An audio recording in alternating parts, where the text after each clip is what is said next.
topics and opinions expressed in the following show are solely those of the host and their guests and not those of W4CY Radio, its employees, or affiliates. We make no recommendations or endorsements for radio show programs, services, or products mentioned on air or on our web.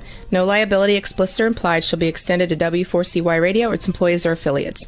Any questions or comments should be directed to those show hosts. Thank you for choosing W4CY Radio.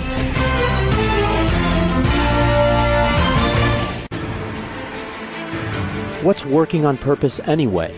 Each week, we ponder the answer to this question. People ache for meaning and purpose at work, to contribute their talents passionately and know their lives really matter.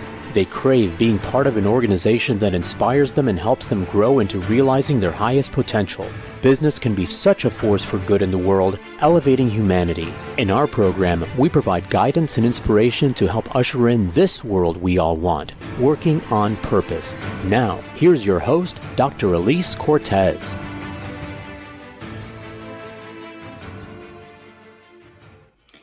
Welcome back to the Working on Purpose program, which has been brought to you with passion and pride since February of 2015. Thanks for tuning in again this week. Great to have you. I'm your host, Dr. Elise Cortez. If we've not met before and you don't know me, I'm a workforce advisor, organizational psychologist, management consultant, logotherapist, speaker, and author. My team and I at Gusto now help companies to enliven and fortify their operations by building a dynamic, high-performance culture, inspirational leadership, and nurturing managers that are activated by meaning and purpose. Many organizations are not aware of just how critical it is to invest in developing their leaders and managers, not just for their own effectiveness, but also to avoid burnout and keep them fulfilled, and also that they can also measure and monitor the purpose experience in their organization to keep it working as an operational imperative. It's amazing stuff. You'll learn more about how we can work together at elisecortez.com, my personal site, or gusto-now.com. Getting into today's program, we have with us today Dr. Alexander Hutchison. He's a fitness and wellness expert based in Dallas. He is an athlete and coach, and he earned his PhD in exercise physiology. Professionally, he serves as editor-in-chief of Current Protocols, a leading journal in the life sciences, and he's the author of 4 different books. They are Exercise Ain't Enough, HIT, Honey the Hazda, The Swim Prescription, and the one we're talking about today, In Defense of Doping. He also has out An Unfair Advantage in Sports, The Body Matters. Dr. Hutchison is passionate about making complex scientific concepts accessible and engaging for his students, athletes, and readers. We're talking today about some of his ideas from his book, In Defense of Doping, and will situate why athletes are motivated to take performance-enhancing drugs, how their use is handled in and penalized across various sports, then how they play out in academia and music, and finally, how they drive to perform and achieve high results underlies performance issues and ethical matters in business today. Very, very interesting threads here today. He joined today from Salt Lake City, where he's traveling for business. Dr. Hutchison A. Hardy, welcome to Working on Purpose. Thank you so much for having me. I'm excited to be here. Yeah, I'm delighted that you come on and that I want to share the story of how we met. And this is the book that, of course, we'll be talking about, In Defense of Doping. So ladies and gents, both of us live here in the Dallas area, and we live close to this amazing park and body of water called White Rock Lake. And we were out running on a Tuesday, as I often do, and he was minding his own business at the water fountain, and I think I probably said something to him, and he, of course, engaged me in conversation. He said something about his work, being a publisher and an editor, and where he worked, and I said, oh my gosh, I have so many people, so many guests on my podcast, who published through you. And he said, I should come on your podcast as well. So that is how we met. And I have got to tell you, Alexander, I really, really was rocked by your book. It is a damn good book, and I'm convinced of your case. And so let's take it.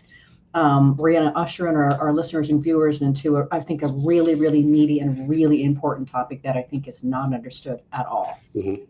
So, but let's first do this, just because my listeners and viewers haven't met you yet or read your book the way that I have. If you could just describe a little bit your early career as a professor, as a coach, and I know you credit your sports for teaching you lessons about teamwork and merit and resilience and the acceptance of failure as a prerequisite for success, which I think is astounding and pretty profound. So if you could just kind of sketch a bit so people understand the path you've taken to get to where you are now. Sure. So I was a collegiate swimmer at the University of Puget Sound in Tacoma, Washington. I got a significant scholarship to go up there. Not quite a full ride, but enough that I made it so I could leave Houston and go up to the Pacific Northwest in the early 90s. We won 2 national titles my last 2 years that I was there, and then I continued to swim for another 2 or 3 years thereafter. Eventually, I knew when I was in college that one of the things that I would like to be was a college swim coach. And I was told over and over again, if you want to do that, you're going to have to get a master's degree. So in 99, I went back to school to get my master's degree. And that's really where I started to see, Lance Armstrong in particular took over the Tour de France that particular year. And it wasn't until several years later when I was doing my PhD that I became convinced that he was doping. But, in that transition, I was a lot like most of the fans who were out there who at the time were in complete disbelief that he could ever do such a thing.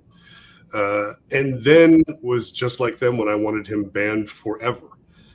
But then over time, when you get a chance to compete in some other sports, Olympic weightlifting, boxing in particular was one that I did for quite some time that I got beat up a lot. I mean, you just do in boxing. And just getting older in sports, as I started to approach my 40th birthday, which was 11 years ago, you start to get these nagging injuries. And one of the things that really helps are cortisone injections and some other drugs that you can take just to get you back on the field. So a lot of the judgments that I had about doping as being absolutely awful and cheating and a shortcut and all these things, as you start to educate yourself within your PhD program in exercise physiology, you get one sense of it in terms of science. But then on the other end of it, you get the sense of some amount of empathy in terms of what it means, particularly if that is your profession and not just a hobby that you're doing on the side. A lot of the folks who are in sports are not multimillionaires. They have mortgaged their entire lives to be in that particular sport.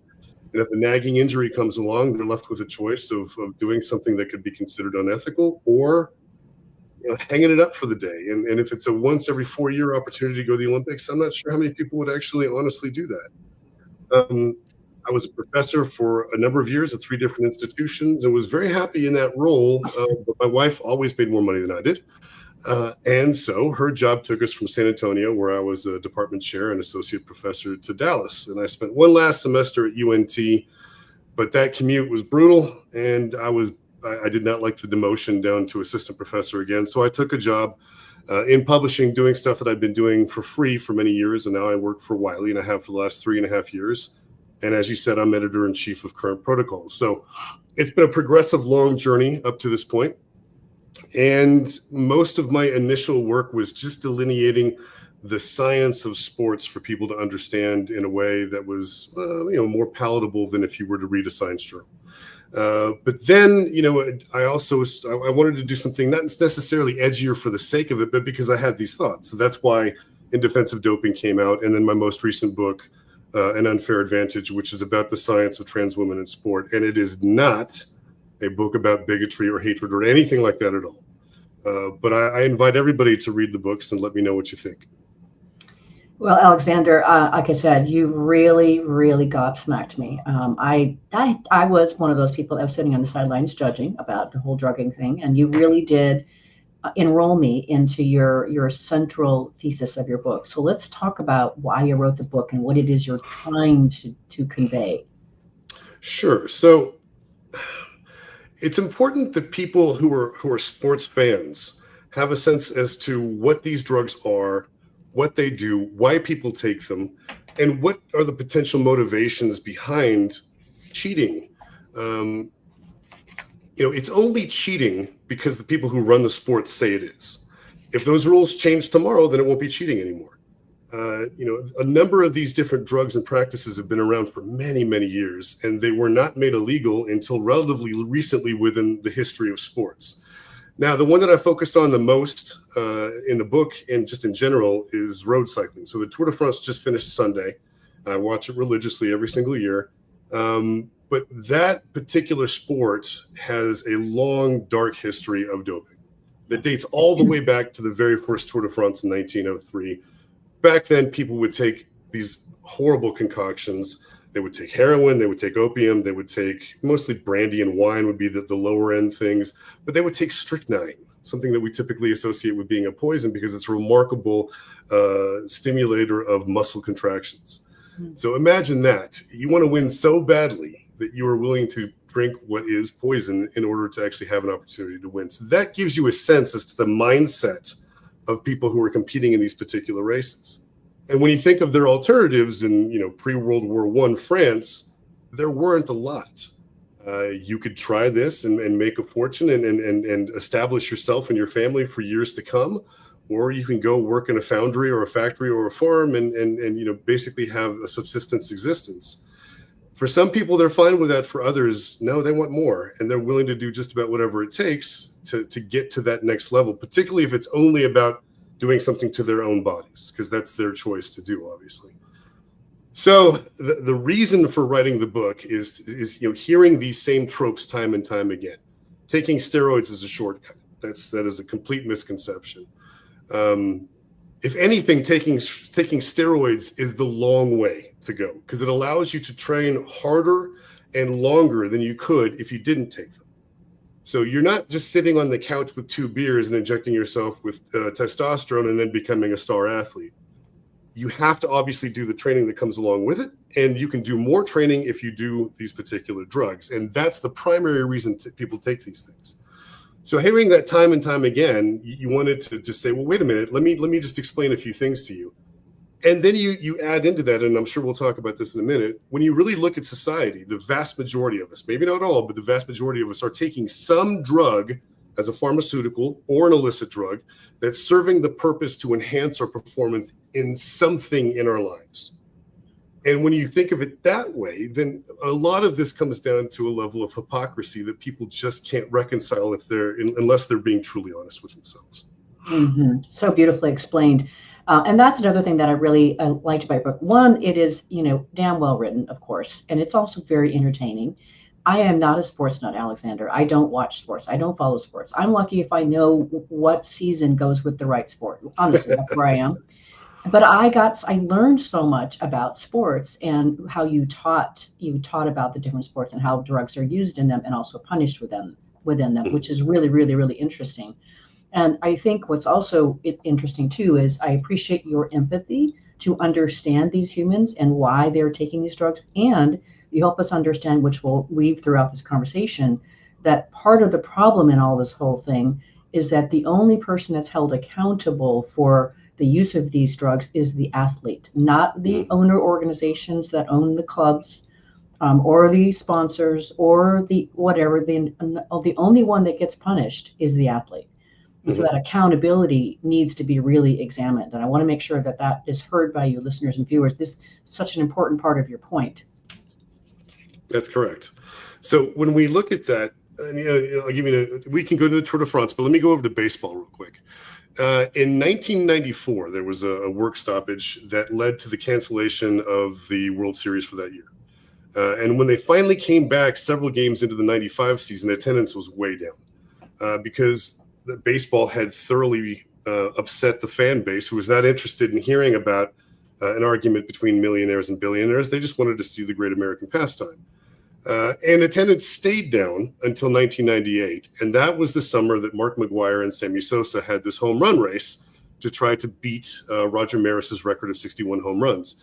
Now, it's remarkably unusual to have 2 different athletes at the same time going for the same record. And in 1998, actually, there were 3 because Ken Griffey Jr. started off the season pretty hot, although he faded away about midway through. But you have these 2 athletes that are in the same division with 2 very old teams, the Cubs for Sammy Sosa and the St. Louis Cardinals for Mark McGwire, same division. And, they're going tit for tat back and forth, getting close to breaking this record. And then it comes down to basically a 3-game series in St. Louis between the Cubs and the Cardinals. You could not script this any better. And then finally, obviously, Mark McGwire broke the record. But then the race wasn't even over. It continued on to the end of the season because there were still 17 games left. And then they ended up at 70 and 66 home runs with McGwire and Sosa, respectively. And in addition to that, you had Roger Maris's family that was at that final game where the record was finally broken. They were all brought out onto the field to celebrate in kind with the rest of the people who were present. So it was this amazing crescendo of sports lore that happened in this one go, and that it really saved baseball. It truly did. And then 5 years later, we have congressional hearings, and then again in 2005. So in 2003 and 5, that basically just tore all of that and threw it under the bus and ruined it forever. Now, there's no possible way that the administration of baseball didn't know. Whether Bud Selig wants to admit it or not, that's a different story. There's no way that they should have not possibly known. It's not possible. If anything, you can look at the number of home runs that were being hit, and it was significantly higher than it had ever been before. So there's one thing. And then the simplest thing of all is just to look at the players themselves. Yeah. Now, Sammy Sosa started his career as a string bean, and then he exploded into this massive person. Mark McGwire was always a big boy, but not like he turned out to be later in his career when he was juiced.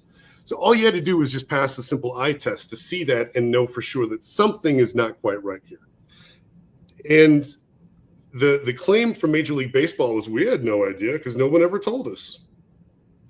Everybody and their dog knew about this, and these two were obviously not the only folks who were doing it. But the point being that under these circumstances, the fans were somewhat upset.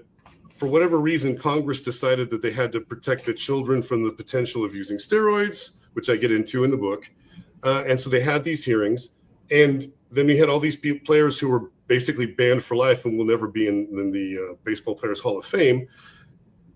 And for what? I mean, what exactly? I mean, so you took these guys who you should have known, wink, nudge, nudge, were taking steroids.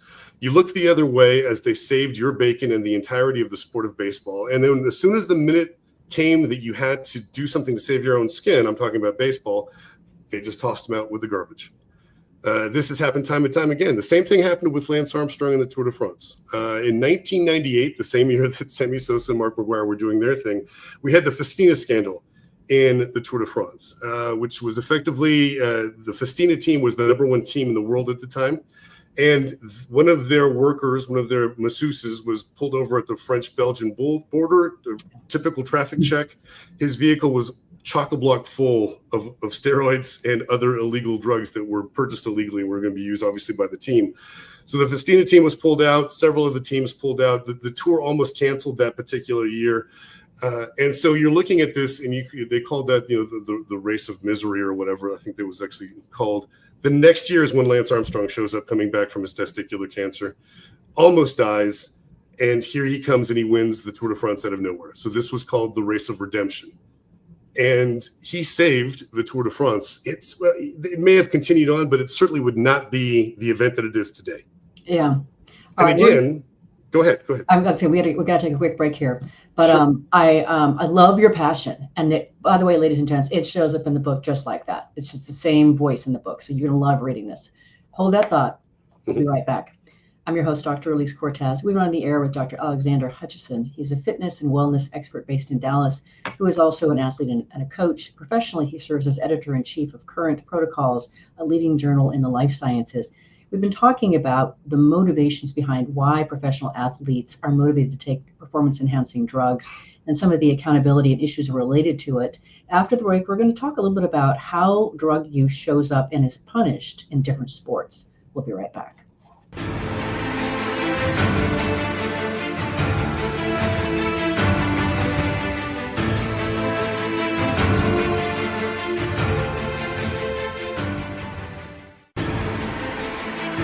Dr. Elise Cortez is a management consultant specializing in meaning and purpose, an inspirational speaker and author. She helps companies visioneer for greater purpose among stakeholders and develop purpose-inspired leadership and meaning-infused cultures that elevate fulfillment, performance, and commitment within the workforce. To learn more or to invite Elise to speak to your organization, please visit her at elisecortez.com. Let's talk about how to get your employees working on purpose.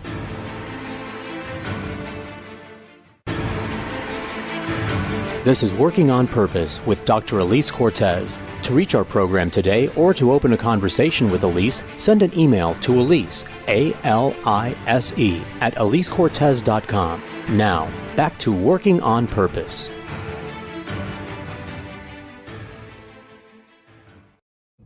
Thanks for staying with us and welcome back to Working on Purpose. I'm your host, Dr. Elise Cortez. As I'm dedicated to helping create a world where organizations thrive because their people thrive, they're led by inspirational leaders that help them find and contribute their greatness, and we do business that betters the world. I keep researching and writing my own books. So one of the latest one that came out is called The Great Revitalization, How Activating Meaning and Purpose Can Radically Enliven Your Business.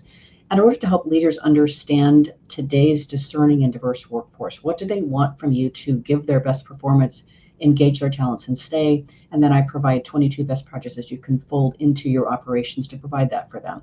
You can find my books on Amazon or my personal site, elisecortez.com. If you are just now tuning in, my guest is Alexandra Hutchison, PhD, author of 4 books: Exercise Ain't Enough, HIT, Honey the Hazda, The Swim Prescription, In Defense of Doping, and An Unfair Advantage in Sports, The Body Matters. So you were situating, before we went on break, of course, how baseball was saved by the 2 baseball players, Sosa and McGuire. And then, of course, how Armstrong is really credited to really saving and advancing and greatly popularizing cycling. Before we get into a little bit more about how drug use shows up in these different sports, one thing I want to bring home that you've been saying, but we haven't said it outright yet, and I think it's important to say. You say in the book, the take-home message is that sports are anything but inherently fair because they are created by and for humans who are innately wired to be unfair. The negative impact that money has on sports far outweighs any potential threat posed by performance-enhancing drugs, and in my opinion, is one of the biggest motivations to dope. So the money piece, ladies and gents, is really important to get your head around here. Did you want to say anything else about, we're going to talk about, of course, cycling first here. Did you want to say anything else about what you're situating about the tour before we go on and talk more about cycling? Just that one point that, obviously Armstrong has been banned for life. It is, since the time that he came forward on Oprah to talk about his doping, which was 2010, or actually 2012, there's been a number of other cyclists who are contemporary to Lance Armstrong who have since come forward and explained that they too have doped. They have not been banned for life. So it was basically judged that it was so egregious what he did, and I do think the things that he did to cover up his misgivings or his misbehavior were awful. But I don't think that it was justifiable to actually kick him out of forever. So for the 7 years that he won the Tour de France, there's nothing. There's no one listed as the winner because they know that they can't elevate anyone up to that position who wasn't doping too. So again, it's that sense of unfairness with the way that the rules are adjudicated that I find most offensive. So what's also fascinating to me is, one, you go through and explain all the different kinds of drugs that are used in sports to enhance performance, which is also just fascinating. But then also how they're used differently by the different sports. Like, for example, I learned, if I have this right, that in cycling, a lot of the drugs are used for recovery purposes because it's such an acutely endurance sport, right? And the other thing that I want to situate around that too, that as we talk about how drug use is different in each of these sports, is you do situate in the book how, part of the contribution to maybe people drugging or doping as much as they are in cycling is that the organizers are making the courses extremely difficult. And yes, that means that you get more viewers on TV watching it. The climbs are interesting. You talk about the increased climb scores that are going up that indicate what's going on. So say a little bit about how drugs show up. What's the motivation to use drugs in cycling and how people are punished for using them? So initially, the reason to use drugs was not necessarily to ride faster. The original Tour de France, there were like 5 or 6 stages, and they would go for 24, 48 hours, and then they would stop at the next place. They were about 300 miles long each as they would go. So they're riding through the day, they're riding through the night on gravel tracks. Fans are throwing out tacks and nails to puncture their wheels so that they can help the athlete that they would prefer to win. I mean, it's a crazy thing to think about when you're thinking about this. So if you have athletes that are taking large quantities of caffeine just to stay awake, they're drinking brandy so that they can stave off the pain. When amphetamines became available in the late 30s and after the World War II, that would be the drug of choice. That's still stuck around for a very long time. In the 60s and 70s, then you would switch over to corticosteroids. So cortisone is another one that people would take to bring down the inflammation between stages and make you feel somewhat better. And then eventually testosterone would show up, but you wouldn't take that like you would consider like a track athlete would to bulk up. Having a lot of muscle mass on you is the death knell for a cyclist. So they would take really small dosage of this in the attempt to try to recover more quickly between stages. And then finally, the granddaddy of them all is erythropoietin. So this is a hormone that we make naturally that induces the production of red blood cells within our red bone marrow. You'll get this naturally if you go up in altitude. When females menstruate once a month, at the end of their period, they have a spike in EPO to get some of the red blood cells back that they lost during menstruation. If you have a big bleed or a crush injury, you will also make EPO in large quantities. So what they figured out is that you can just give yourself an injection and it would elevate your red blood cells to an enormously high level. And then you have these gigantic sprinters who should never be climbing up mountains fast, who are then climbing up mountains fast. So that was throughout the entirety of the 90s and then all the time that Lance Armstrong was riding as well. So again, what started off as a way to dull the pain, then very quickly evolved into a way to get an edge over your competitors. And that's really where it remains today. It's a means to an end because everybody wants to win. Mm-hmm. And so the big one that is punished in cycling is what? Oh, well, there's tons of them that are. Anything that you get, it doesn't matter what the drug is. So there's not varying degrees of severity in terms of the drugs. Any one of them will get you on the ban list for a specified amount of time. Most of the time now it's 4 years for a first offense because what they're trying to do is make you miss at least one Olympic cycle. Yeah. We just had the female marathon runner who popped positive 3 weeks ago after setting, I believe, a world record in the marathon, was taking a diuretic, and it's a very common one. And what that is, that's not a performance enhancing drug. What that is a masking agent. And so obviously a diuretic makes you pee a lot more and a lot more frequently. What you're trying to do when you take a diuretic and you have other drugs in your system is flush them out before you have to go and drug test. Yeah. So that's why folks would take a diuretic. Otherwise, there's no possible reason why a marathon runner would want to take a diuretic because she's so dehydrate herself. It doesn't make any sense. Right. So that drug is not enhancing her performance. It's hiding other drugs that will, and it's still going to get her a 4-year ban. Okay, gotcha. Okay, so one of the things I thought was so interesting, you've helped us understand about how cycling drugs are used. Now, in baseball, the name of the game is to add muscle mass, right? So you can hit harder and further and blast the ball out of the stadium. So talk a little bit about the kinds of drugs that baseball players tend to use and the ramifications of those. So there's going to be two primary ones, and they're going to be anabolic steroids.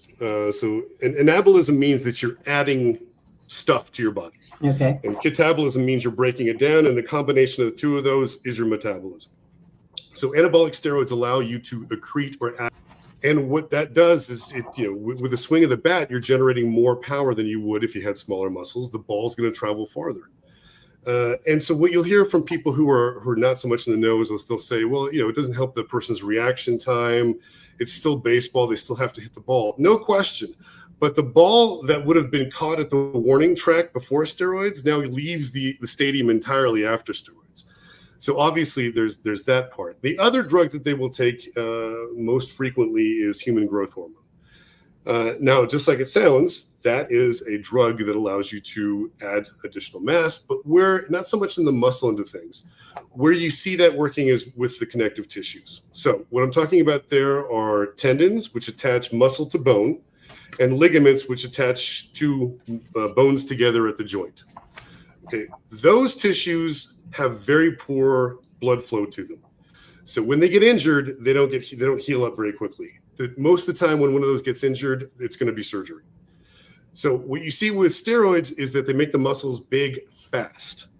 And when the muscles get that big that quickly, they put an enormous strain on the tendons and ligaments that just can't keep up. And so you see ruptured tendons all the time. So HGH does help those connective tissues actually increase in size and become bigger and stronger.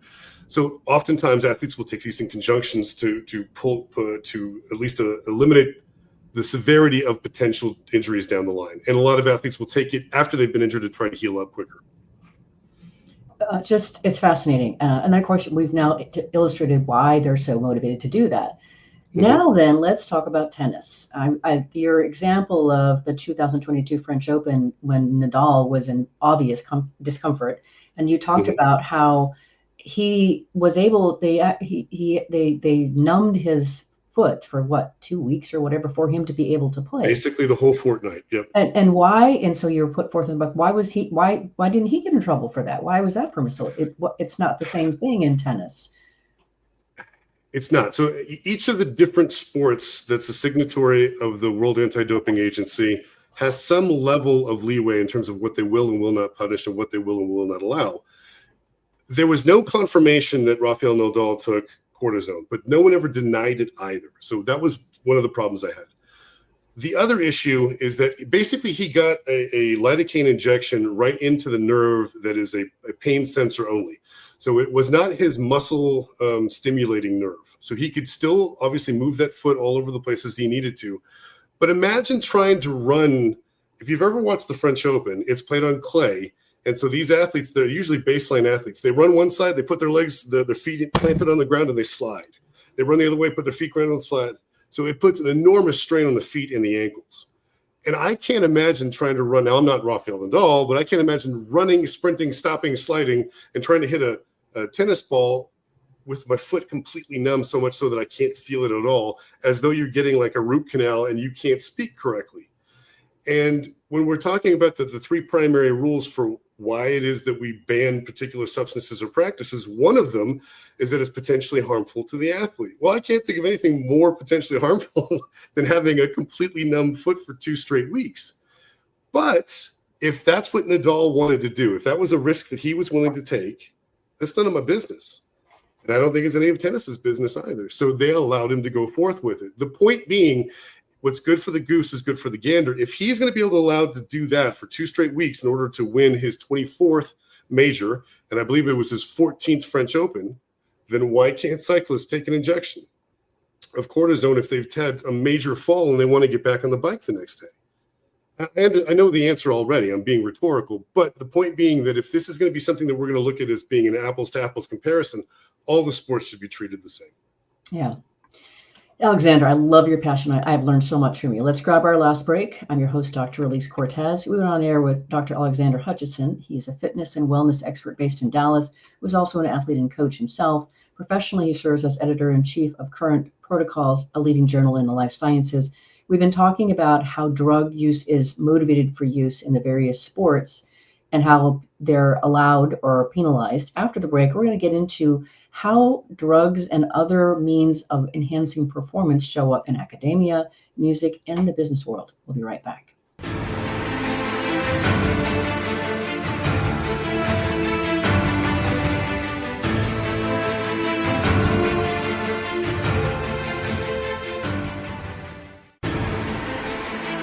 Dr. Elise Cortez is a management consultant specializing in meaning and purpose, an inspirational speaker and author. She helps companies visioneer for greater purpose among stakeholders and develop purpose-inspired leadership and meaning-infused cultures that elevate fulfillment, performance, and commitment within the workforce. To learn more or to invite Elise to speak to your organization, please visit her at elisecortez.com. Let's talk about how to get your employees working on purpose.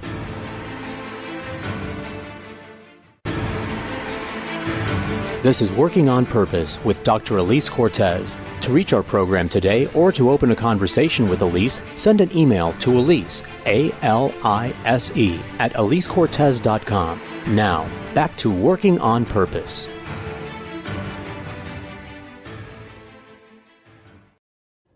Thanks for staying with us and welcome back to Working on Purpose. I'm your host, Dr. Elise Cortez. As you know by now, this program is dedicated to empowering and inspiring you along your journey to realize more of your potential. If you want to learn more about how we can work together and learn about how the Gusto Now Academy for leaders and individuals on various journeys alike, make your way to gusto-now.com and go to the training tab. If you are just now joining us, my guest is Alexander Hutchinson, PhD, author of 4 books, Exercise Ain't Enough, HIT, Honey the Mazda, The Swim Prescription, In Defense of Doping, and also the latest one, An Unfair Advantage in Sports, The Body Matters.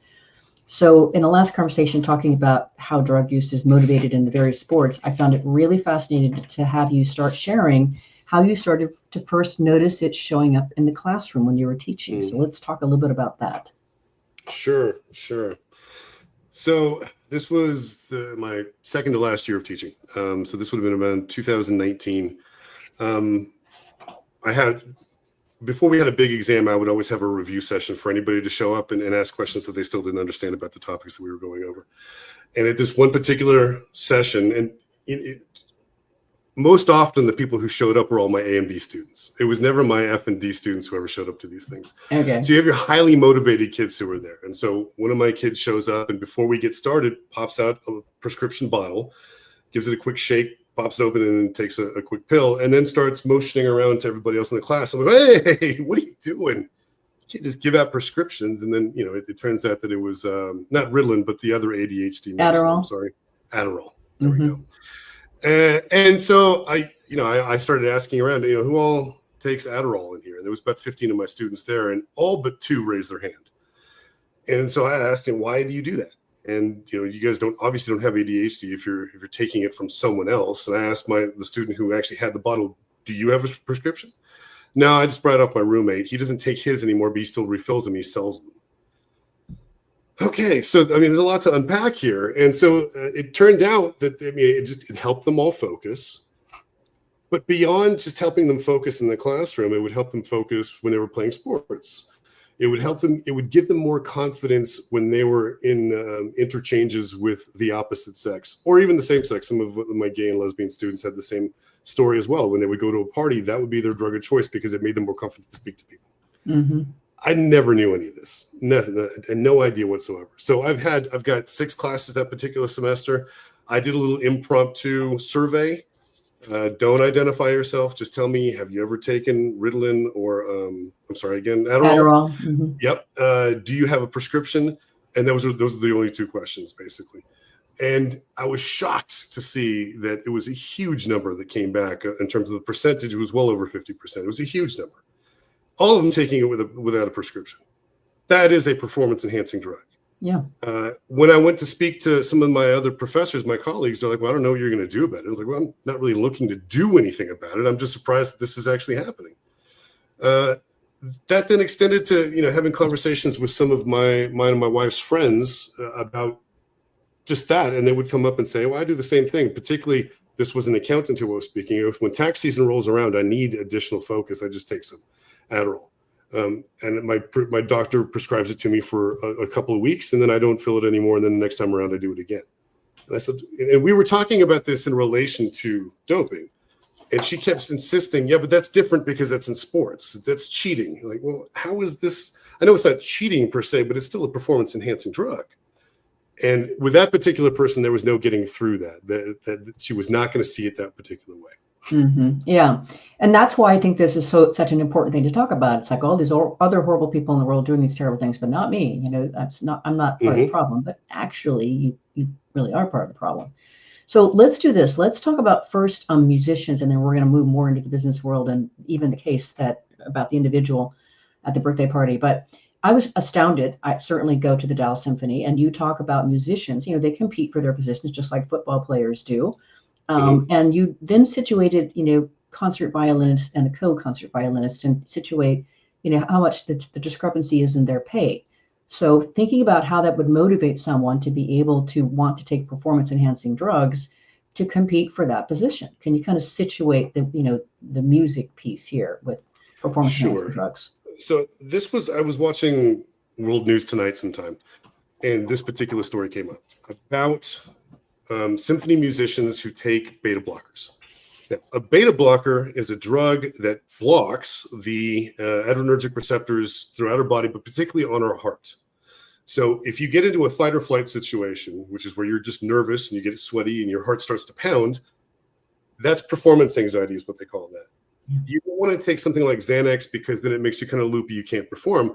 But you take a beta blocker and it makes it so that your heart does not beat as fast, which is one thing. But just as importantly, it doesn't beat as hard.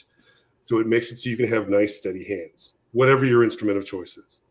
So there is a national organization that is dedicated to symphonic musicians.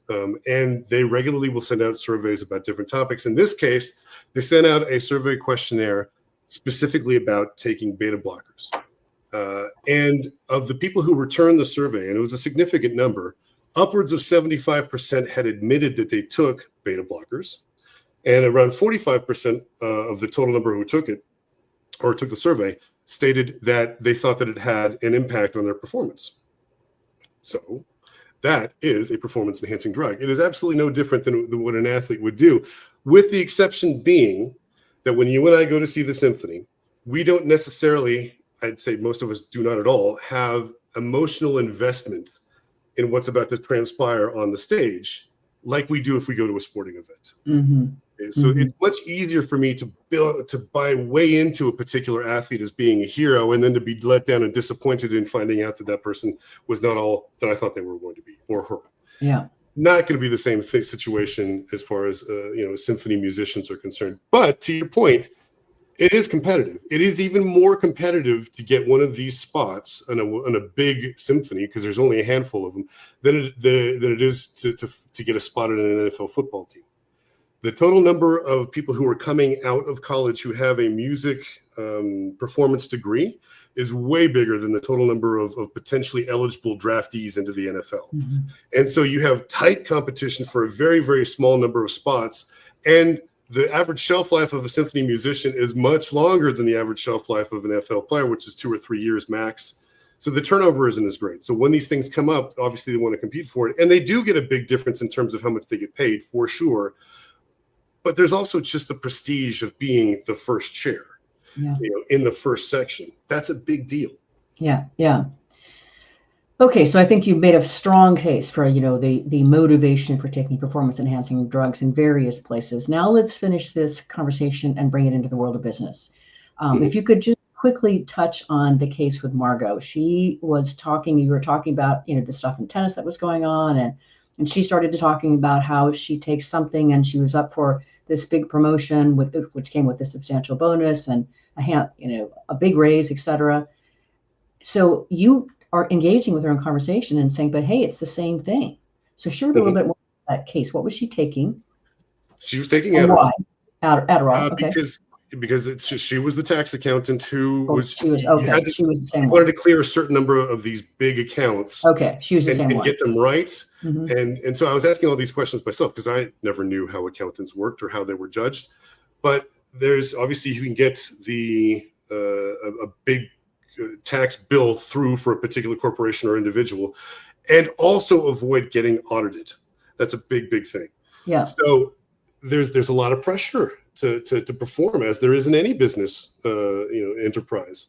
And in this case, she was up for a promotion against 3 other people, and she laid out very clearly what it was that she was willing to do. She has a particular moral, ethical, and potential danger to her body threshold that she's willing to put up with in order to do her job at the highest level that she can potentially perform, and no more than that. But that's probably higher than what other people would do. And then it's also, it's not illegal because her doctor is actually giving her a prescription, but for the other people who are doing this without a prescription, it is illegal. So these things that we talk about with morals and ethics, they're always very pliable, and they're always relative to the individual themselves. Mm-hmm. So one thing that we have to think about that's the exact same between a CEO and a Lance Armstrong is that these people mentally are not like everybody else. Everybody else has a threshold in terms of how much they're willing to do as a workaholic or not, and most people are not willing to go there. But some folks have an absolute drive to get to the next level, to climb the next mountain, whether it is in business space or whether it is in competition. They want that challenge to be met, and they want to get over the top. And whatever it is that they have to do within reason, they have their own reasonable limits, they're going to do. And they're not particularly interested in listening to what the average American thinks about their choices in terms of what they will or will not do to get to the next level. That is the primary place that I see that there is a congruence between the things that you teach in terms of, business, and the things that I'm talking about here in terms of sports, because if sports is business for sure. Yeah, the game of life. Yeah. So let's do this. Let's just talk about a couple of some of the notable scandals that have happened in business that really are related to what we've been talking about here. It's a drive to perform. It's a drive to succeed. And the monetary part of it is huge. We could always, start with the Wells Fargo, fake account scandal that happened in, 2016. I'm surprised a lot of people don't know about that, but if you could say a little bit about what you know about that and how it's related to this topic of really doing something at all costs to be able to perform and succeed. Obviously, so you have individuals in Wells Fargo who are giving bonuses to underlings who are opening up as many accounts as they possibly can. They're getting rewarded for how many accounts they're opening up. Yeah. When they run out of people, because obviously you turn to your best friend and then her friend and then her friend, Right. and you go to family, and you keep adding, your book, but then there's no one else to sign up. So then they started to sign up people who were already customers for products that they did not ask for and never signed up for themselves. So in doing so, they're getting these little charges to their account that they don't even know are there because they never opened these accounts themselves. And then the person who opened the account is getting a bonus off that. Now, from what I read about this, the upper management never explicitly told them to do so, but had to have known it was happening and just looked the other way. Because if their people are performing well, then they're also going to get looked upon with a beautiful light because these are my managees and they're performing at a very high level, which means I'm a great manager. And then that's going to obviously provide a bonus to that particular person. And it feeds up the chain all the way to the top. So, go ahead. I was just going to say, I just wanted to situate, because I did a little bit of research on this. The outcome was there was over $3 billion in fines that Wells Fargo had to pay. They fired a lot of their employees. It destroyed the public trust, and the CEO resigned. So there are definitely some consequences to this. There are. Something else you wanted to say about that? I was just going to say, you don't know if any of the individuals who had their money taken got it all back. Right. I'd say a good chunk of them did, but it's just not possible to actually know, especially if they got disgusted and just left, then they're never going to get that money back, obviously, because they're not going to be there to ask for it. But again, those same ideas are present in sports because sports is just a microcosm of life. Yeah, exactly. As quickly as we can, I just want to situate a few more. There was the Volkswagen admissions scandal in 2015, which I was captivated by. So that's where they literally installed software on over 11 million cars worldwide to cheat the emission rates. And the vehicles actually appeared environmentally compliant, but they actually emitted up to 40 times more NOx, whatever that is, in real world conditions. And I remember that extremely well. So that's definitely that drive to succeed at all costs, and similar kind of thread right here. Any comment on that case? Right. So, I mean, that one was even more pernicious because what they did was they implanted a software within the car that when you go to get your vehicle hooked up, they'll actually plug something into the computer and then they'll stick another thing in the tailpipe to measure the gases that are coming out. Well, the software package in the Volkswagen told the actual machine that's reading the gas pipe, you're not really reading that's coming out. You're reading this clean stuff instead. And so this went on for years and years and years until some really good technicians figured this can't possibly be right. This doesn't make any sense. And then you were able to figure it out. But that skirted the law of dozens of different countries in terms of their environmental policies. And it cost Volkswagen enormous amounts of money. $30 and billion also, like you're penalties, $30 billion. And then how much of your brand loyalty has been lost because of this? Yeah, huge. And then just very briefly, just because this has been in the news just recently, Theranos blood testing scandal of 2015, that's where the founder, Elizabeth Holmes, falsely claimed that the Theranos technology could perform hundreds of tests on a single drop of blood. Of course, it never worked. So she's gone through the criminal charges, the company dissolution, very high profile trial resulting in Holmes' conviction. So was also really interesting. Any comment on that case? That is the one that I see because we got a very up close and personal look at Elizabeth. You got a sense as to what the pathology is of these particular individuals. Her idea was fascinating, and she really wished it would work.